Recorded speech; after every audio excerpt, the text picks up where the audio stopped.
Bismillahirrahmanirrahim. Assalamualaikum warahmatullahi wabarakatuh. Bertemu lagi dengan saya di materi training berikutnya. Yang akan saya sampaikan hari kali ini adalah materi tentang BPJS Kesehatan. Ini sudah sering disampaikan, mungkin ini yang belum atau yang belum dan sudah mungkin yang belum. Ya kita ketemu online, kemudian yang sudah adalah untuk refreshment training saja. Kita langsung saja, karena untuk rule by rule-nya sudah disampaikan di training sebelumnya. Jadi untuk training kali ini kita langsung ke materi.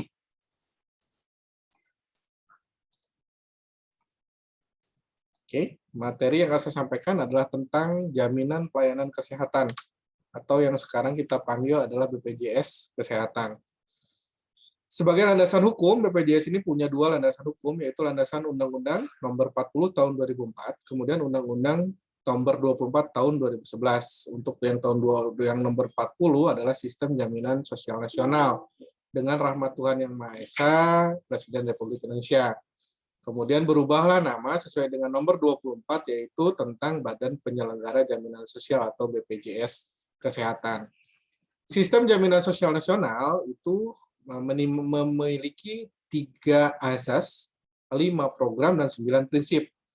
3 asas yaitu kemanusiaan, manfaat, keadilan sosial bagi seluruh rakyat Indonesia. Untuk 5 program, yaitu yang akan saya bahas kali ini adalah jaminan kesehatan atau BPJS Kesehatan. Yang kedua adalah jaminan kecelakaan kerja atau BPJS TK.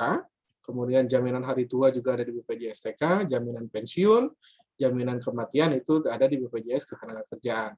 9 prinsip yang di dalam sistem jaminan sosial nasional adalah 1 kegotong royongan, 2 nirlaba, kemudian 3 keterbukaan, 4 kehati-hatian, 5 akuntabilitas, 6 portabilitas, 7 kepesertaan wajib, kemudian 8 adalah dana amanat, 9 adalah hasil pengolahan dana digunakan seluruhnya untuk pengembangan program dan sebesar-besarnya untuk kepentingan peserta. Untuk kepesertaan sesuai dengan regulasi nomor 20 Undang-Undang nomor 24 tahun 2001 tentang BPJS, pasal 14 menyatakan setiap orang termasuk orang yang bekerja paling lambat 6 bulan di Indonesia, orang asing yang bekerja paling lambat singkat 6 bulan di Indonesia wajib menjadi peserta program jaminan sosial. Untuk PPU yang ditanggung atau penerima upah, peserta penerima upah adalah 5 orang.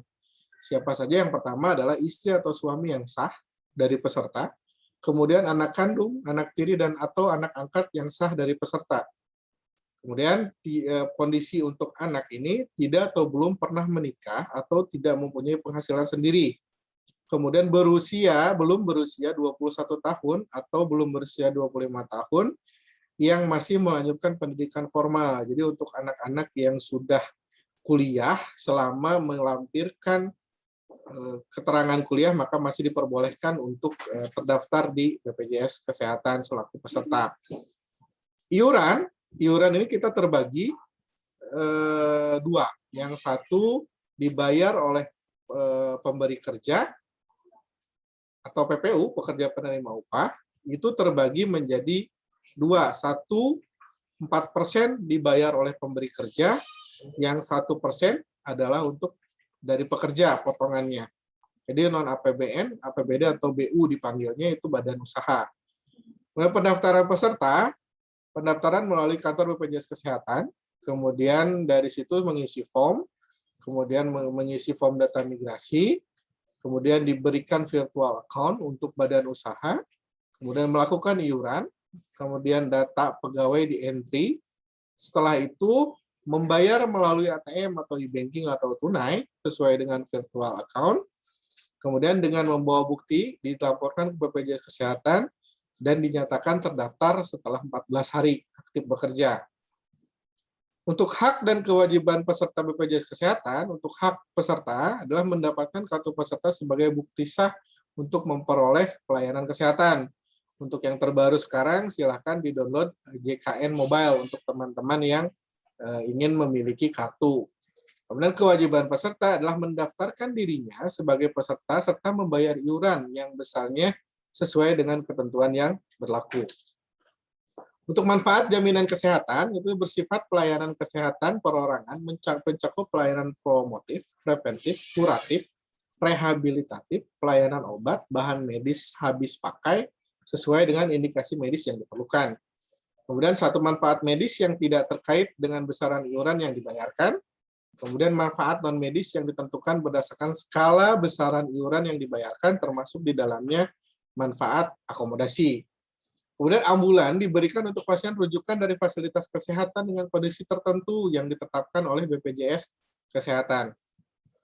Kemudian untuk pelayanan kesehatan yang dijamin, pelayanan kesehatan tingkat pertama meliputi pelayanan kesehatan non-spesialistik yang mencakup satu administrasi pelayanan, pelayanan promotif dan preventif, pemeriksaan, pengobatan, dan konsultasi medis, tindakan medis non-spesialistik, baik operatif maupun non-operatif, pelayanan obat dan bahan medis habis pakai, kemudian transfusi darah sesuai dengan kebutuhan medis, pemeriksaan penunjang diagnostik, laboratorium tingkat pertama, rawat inap tingkat pertama sesuai dengan indikasi.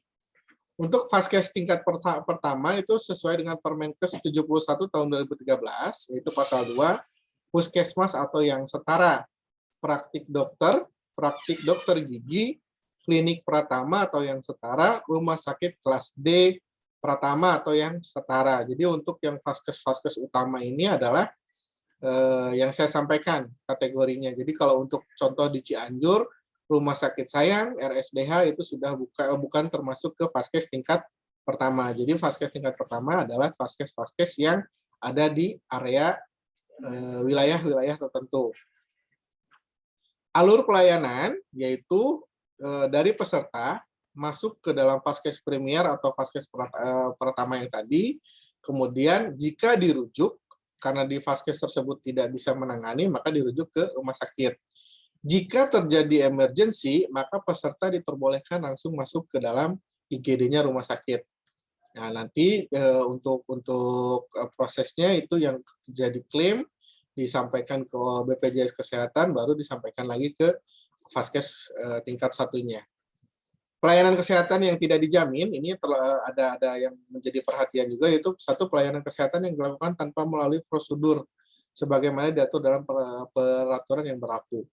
Nah, pelayanan kesehatan yang dilakukan di Vaskes yang tidak bekerja sama, kecuali dalam keadaan darurat. Kemudian pelayanan kesehatan yang telah dijamin oleh program jaminan kecelakaan kerja, terdapat penyakit atau cedera akibat kecelakaan kerja atau hubungan kerja. Nah, pelayanan kesehatan yang dijamin oleh program kecelakaan lalu lintas yang bersifat wajib sampai nilai yang ditanggung oleh program jaminan kecelakaan lalu lintas. Kemudian pelayanan kesehatan yang dilakukan di luar negeri, pelayanan kesehatan untuk tujuan estetik, pelayanan untuk mengatasi infertilitas, pelayanan meratakan gigi atau ortodonasi, kemudian gangguan kesehatan atau penyakit akibat ketergantungan obat dan atau alkohol. Jadi untuk teman-teman yang saya mau menggunakan Vaskes tapi untuk ngebehel gigi itu tidak boleh masuk. Kemudian saya Vaskes utamanya di Vaskes Cikalong, kemudian merasa memegang kartu berobat di Dr. Cahyo, itu juga tidak bisa. Kecuali Vaskesnya sudah dilakukan pemindahan Vaskes tingkat pertamanya. Kemudian ada gangguan kesehatan akibat sengaja atau menyakiti diri sendiri atau akibat melakukan hobi yang membahayakan diri sendiri. Kemudian pengobatan komplementer, alternatif, dan tradisional, termasuk akupuntur, sinse, chiropratik yang belum dinyatakan efektif berdasarkan penilaian teknologi kesehatan atau health technology assessment. Kemudian poin berikutnya adalah pengobatan dan tindakan medis yang dikategorikan sebagai percobaan atau eksperimen. Kemudian alat kontrasepsi, kosmetik, makanan bayi dan susu, kemudian perbekalan kesehatan rumah tangga, kemudian pelayanan kesehatan akibat bencana pada masa tanggap darurat atau kejadian luar biasa atau wabah. Biaya pelayanan kesehatan pada kejadian tak diharapkan yang dapat dicegah, preventable adverse event, dan biaya pelayanan lainnya yang tidak ada hubungan dengan manfaat jaminan kesehatan yang diberikan. Untuk yang tadi disampaikan di awal, Bapak dan Ibu sekarang sudah merupakan berbasis teknologi. Jadi Bapak dan Ibu sudah bisa mendownload mobile JKN. Itu silahkan didaftarkan menggunakan nomor handphone, alamat email, kemudian nomor kartu.